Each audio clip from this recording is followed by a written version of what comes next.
¿Qué es el gemelo digital? Perdón, pero acabo de ver la noticia que volvió Argentina a ser el número 1 del ranking FIFA. Me pongo feliz. Bueno. Vamos Facu nomás con la placa número 1. Entonces, ¿qué es el gemelo qué? ¿Gemelo digicuánto? ¿Gemelo digicómo? Bueno, y estaban Peter Thiel y Sandra Petovelo. Sandra Petovelo, ministra de Capital Humano. Y ese concepto es interesante para este tema. ¿Por qué? Porque es una de las razones que explica Petovelo tiene el gobierno para aceptar el proyecto que aceptaron y que presentaron ¿cuándo? El 22 de mayo. Ahora, pasamos a la próxima placa porque antes de meterme de lleno con el proyecto presentado, les quería hablar, no sé si vieron la película Minority Report. Sí. No. ¿La han visto? Sí, la vi. No. Con Tom Cruise. Qué mal que no la hayas visto. La película buena. Minority No Report también la podés conocer como Sentencia Previa. Si no la viste, Grace, en serio, este fin de mirala. Es Bueno. muy interesante y para mí, esto es una opinión personal, Minority Report es una exageración del proyecto de gemelo digital dentro de 50 años. Ujú. Es como algo así. Vieron que la ficción agarra cositas que están girando, ¿no? Y las lleva al extremo, ¿no? Un poco se hace eso en la ciencia ficción. Y en Minority Report, que no es de este año, porque es de. Es del 2002 y está basada incluso en un relato corto de 1956. Sí, viejo. De Philip Dick. Exacto, de Philip K. Dick. Exactamente, titulado El informe de la minoría. ¿De qué trata? Bueno, está ambientada en Washington, D.C., en el año 2054, por eso digo en 50 años, donde un departamento de policía especializado, conocido como precrimen, detiene a los delincuentes, atención, basándose en conocimiento previo, proporcionado en este caso por 3 psíquicos llamados precognitivos.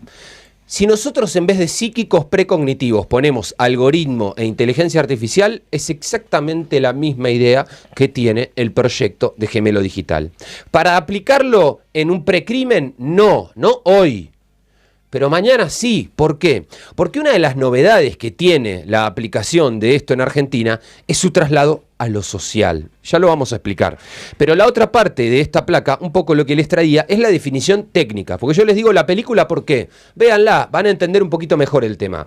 Pero la definición técnica, ¿qué es? Bueno, el gemelo digital es un sistema informático programado. Así más simple, ¿sí? ¿De qué trata? Bueno, vos tenés entrada de datos físicos, hay datos, ¿no?, de algo particular, ahora voy a dar un ejemplo concreto, y tenés un traslado exactamente igual, espejado, con una salida digital, ¿sí? Vos ingresás data física, sale data digital, ¿sí? Es un poco una simplificación importante. Vamos a un ejemplo bien práctico. Vos tenés una turbina de gas, de las que generan energía, ¿sí? Y la turbina vos tenés, voy a dar un número, es random, no se preocupen por el número, 97% de metano, de pureza, 20 grados centígrados. De esa manera la bomba genera tanta energía, ¿no? 20 gigawatts, no sé. Bueno, yo armo un gemelo digital, que no es lo mismo que decir una bomba genérica. Es un gemelo digital exacto de esa bomba. Si esa bomba, como sabemos que normalmente las cosas salen a niveles milimétricos, no son todas iguales. Entonces, cuando vos normalmente en una fábrica generalizás, empezás a tener problemas. Bueno, vos en tu fábrica a cada motor le haces un gemelo digital. Entonces, ¿para qué te sirve? Bueno, en ese gemelo digital probás que en vez de 97% de pureza tenga 96. ¿Y qué pasa? Y que tenga 21 grados de temperatura en vez de 20. ¿Y qué pasa? Y de esa manera podés predecir roturas del motor, podés predecir comportamientos, podés predecir gasto de energía, generación de energía y un montón de cosas. Esto ya existe y está aplicado en el mundo. Y no solo en motores e industria, en otros aspectos que vamos a ir viendo, pero es para entender un poco qué funcionalidades tiene en general en el planeta en lo que se entiende que es un gemelo digital. Podemos pasar a la próxima placa que ya nos trae aquí a la Argentina a lo noticiable de esta columna, que es que el 22 de mayo, un viernes, hace muy poco, a través del Ministerio de Capital Humano, Sandra Petovelo, ahí vemos una de las imágenes que se habían compartido, medio digitalizada también, un poco era la idea de hacerlo como más futurista, lanzó una plataforma diseñada para anticipar y proyectar impactos de medidas oficiales con análisis de datos y integrando información de distintas áreas, ¿no? Para simular escenarios y mejorar la planificación. Esta es la definición textual que sacó en la Gacetilla el gobierno nacional. ¿Qué tanta diferencia tiene con lo que hablaba recién de la bomba de gas? Prácticamente. Buscás optimizar recursos. Básicamente. En este caso, a partir de políticas públicas. Básicamente. Lo que pasa es que ellos, ¿para qué lo aplican? Para hacer como titular un estado predictivo. Anticipar consecuencias, predecir necesidades y objetivos de desarrollo de políticas sociales. Y sí, pero por ejemplo, en demografía, o sea, los datos de natalidad, por ejemplo, y de mortalidad, son necesarios para fijar políticas a futuro, entre otras cosas para favorecer, si lo que queremos es que haya más jardines infantes o más geriátricos, para, no sé, por ejemplo, definir si tenemos que becar a ingenieros agrónomos o a ingenieros nucleares.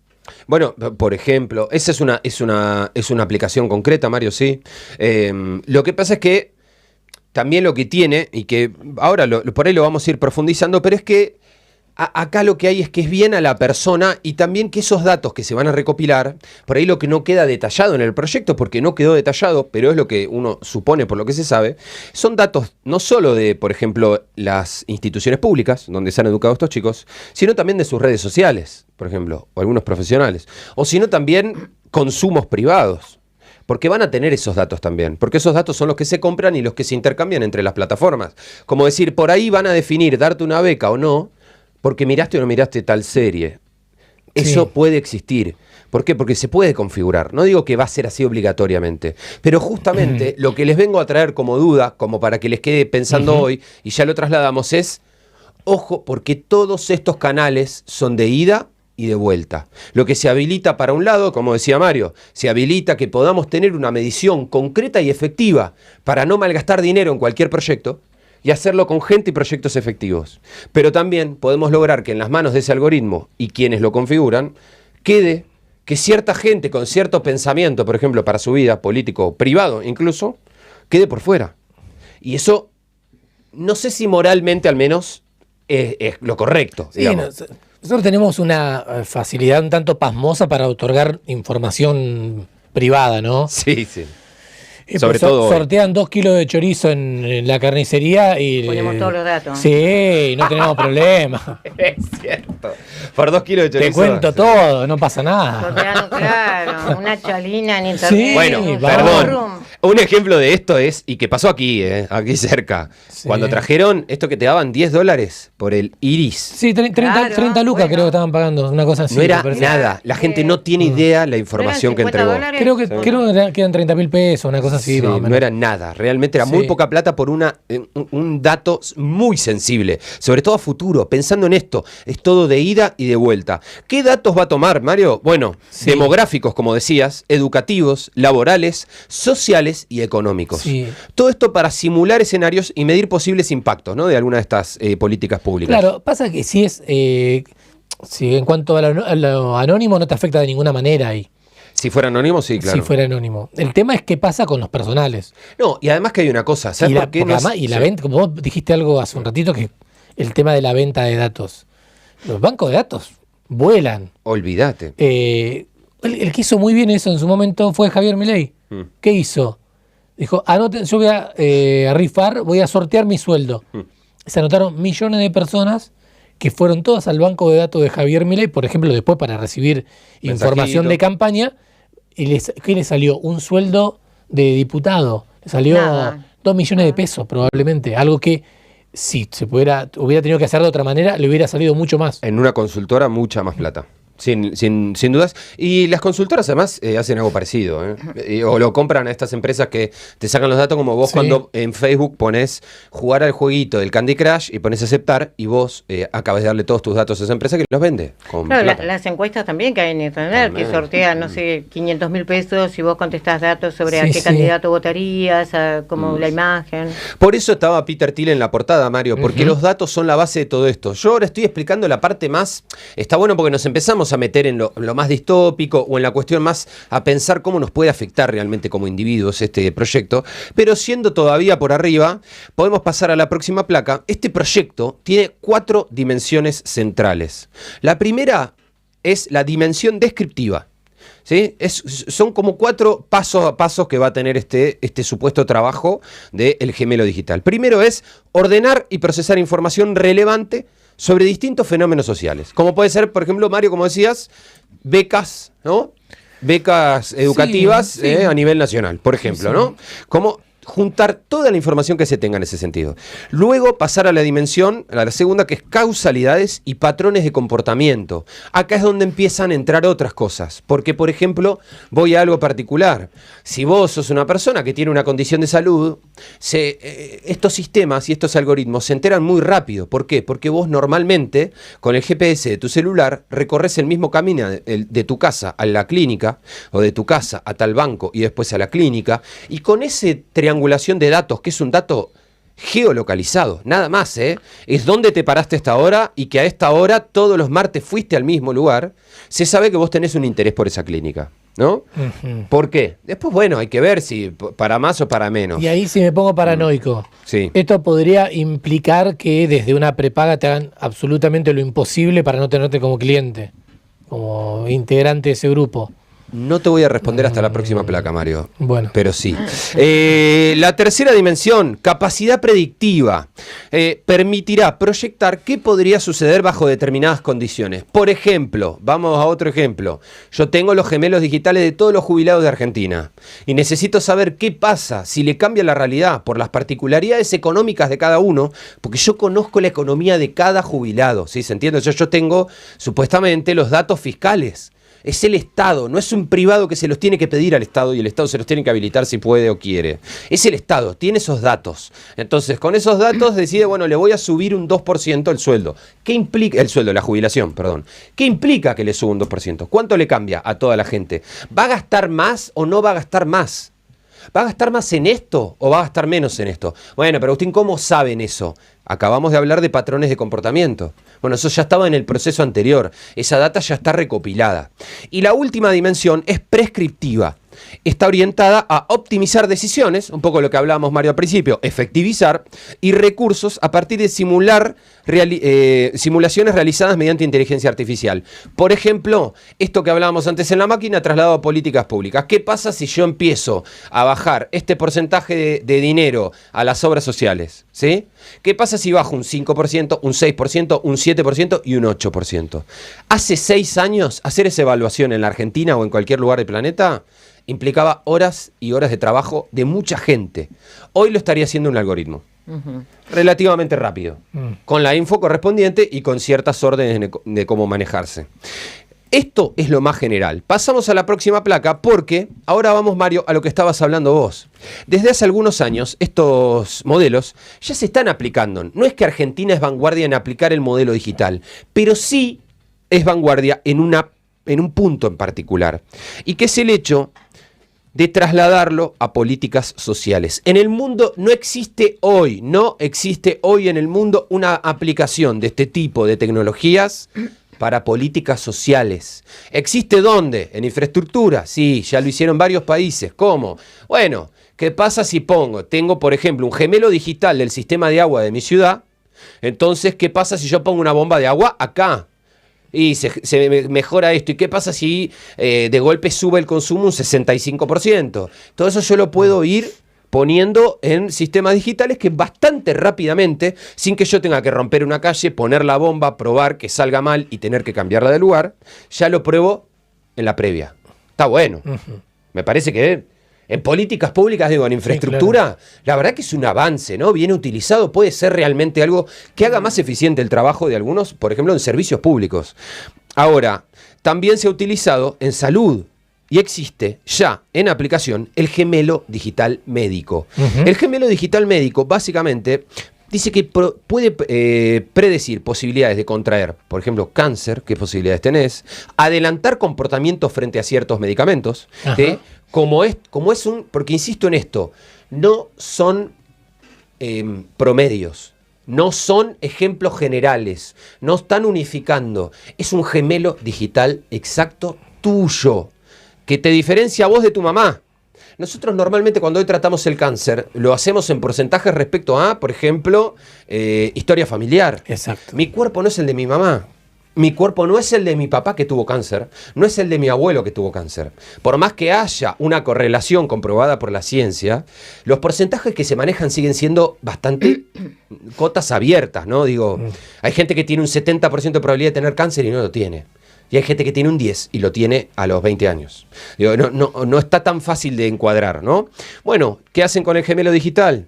Y te cambian una condición acá, una condición allá, y se fijan cómo reacciona tu cuerpo ante eso. Te hacen avanzar en edad y se fijan de dónde tenés más probabilidades, en qué órgano de que te aparezca el cáncer, por ejemplo. ¿Eso se usa en medicina ya? Esto ya se está aplicando en medicina en algunos lugares. Ajá. Con gente de mucho dinero, clínicas de mucho dinero y para tratamientos específicos. No para cualquier cosa. ¿Por qué, Mario? Porque como vos ya planteabas, esto trae problemas éticos, morales. Porque si a esto tiene acceso la gente que tiene muchísimo dinero, lo que se habla también es de, bueno, va a haber gente que, por ejemplo, se va a empezar a hacer trasplantes de órganos desde antes de que pasen las cosas. Eso es posible. ¿Por qué va a poder recibir un órgano alguien que todavía no está enfermo el órgano que se va a sacar? No, pero porque mi gemelo digital, yo sé que en 5 años voy a tener cáncer de hígado. Entonces, como tengo el dinero, tengo el acceso y tengo la información, me voy a poner otro hígado. Estoy hablando muy burdamente, que se entienda. Me da escalofrío. Pero esto es una posibilidad. ¿A eso voy con qué? Lo que se habilita para un lado, se habilita para el otro también. Hay que tener cuidado con estas cosas, porque son mundos que una vez abiertos, mucho más difícil cerrarlos que abrirlos. Bien. Yo te recomiendo para el fin de Futuro Desierto. Bueno. La serie mexicana que dirige Lucía Puenzo y el hermano que no me acuerdo cómo se llama, que habla de eso, ¿no? Bueno, son réplicas de robóticas de humanos, réplicas. Bueno, interesante, Grace, está bueno para saberlo. Por último, también el uso militar, que ya está ocurriendo, Mario, también está siendo aplicado a través de gemelos digitales. ¿De qué? De campos de batalla, de poblaciones. Palantir literalmente se dedica a generar gemelos digitales de sociedades. Palantir es el ejemplo perfecto de cómo podemos terminar en un mundo como el de la película Minority Report. ¿Por qué? Porque hay gente mirando cómo te comportás vos en tus redes sociales para definir si sos peligroso o no para la sociedad, por ejemplo. Y a partir de eso tomar ciertas decisiones. O si vos te manejaste caminando por acá o por allá. ¿Eso está bueno para la gente que hace mal las cosas? Sí, obvio, ojalá. Ojalá pudiéramos saber, como en Minority Report, cuando alguien va a matar a otra persona y poder agarrarlo antes. Pero si eso lo empieza a usar alguien con otras intenciones, puede empezar a agarrar gente que no tiene ganas, pero bueno, no quiero contarles el final de Minority Report, justamente. ¿No? Vamos a la última placa, Facu, me despido con eso porque les dejo alguna pregunta para que se queden dando vuelta. La pregunta principal, la que nos queda es, ¿confiarías tu futuro a un gemelo digital? ¿Confiarías las decisiones de tu salud a un gemelo digital tuyo, no de alguien más? ¿Confiarías tu futuro respecto, por ejemplo, a si un banco te puede dar o no te puede dar un crédito por tu gemelo digital?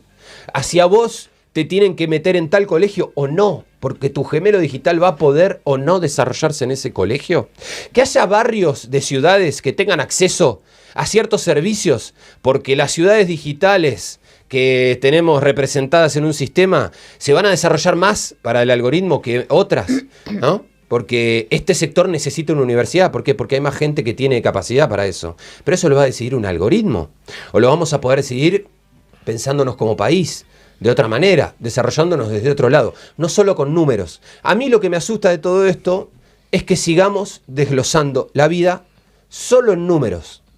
Cuando vos escuchás a los matemáticos más importantes del planeta, si hay algo que saben ellos, es que la vida no son números, Que el idioma de la ciencia, de la física, que el idioma de la química, que un montón de idiomas se puedan trasladar a números, es cierto. Pero después está la vida, gente. Y la vida no se va a guiar por números. Las probabilidades, si hay algo que tienen, es eso, son probabilidades.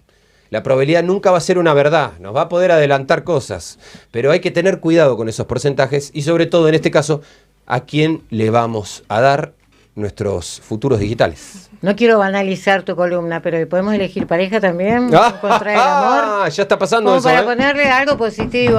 Ya está pasando eso. Porque el miedo es un montón. ¿Alguno tendrá miedo de encontrar a la persona ideal? Porque ¿a vos te pensás que en Tinder te aparecen todos realmente? No sé. Nunca usé Tinder, no tengo ni idea cómo es. Ojo, tirá. Happen, ¿tampoco? ¿Qué es Happen? Otra. No sé, no conozco. ¿Vos? Grindr. ¿Tenés la respuesta? No. Ah. No tengo muchas preguntas. sí. Quedarán pendientes. No, pero que tu gemelo digital encuentre a tu persona, a tu amado. Y que lo sostenga. Y que lo sostenga en el tiempo. Esa es la parte más difícil, tal vez. Encontrar en cuenta cualquiera. Claro. Asociados para asociados. Cooperativa Obrera. Auténticamente argentina. Somos la energía que nace de nuestro suelo. Somos parte del motor productivo que mueve a nuestro país.